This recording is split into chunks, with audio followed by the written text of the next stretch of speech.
So, yun yung mga kapang. Yan, break time natin yun. So, share ko lang kung ano yung routine na ginagawa ko. Yan, tamang hilamos lang muna. Para maayos at manilis tayong maharap sa ating mga customer.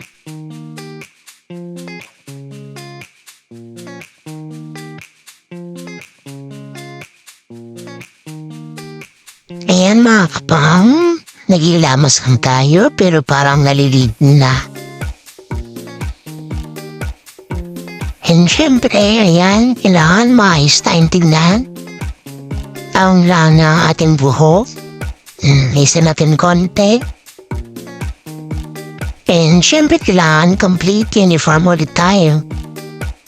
And have to make sure na walang may iwan. Ayan mga kapang, goods na kayo. Salamat sa panonood ng aking vlog. Please like, share, and subscribe.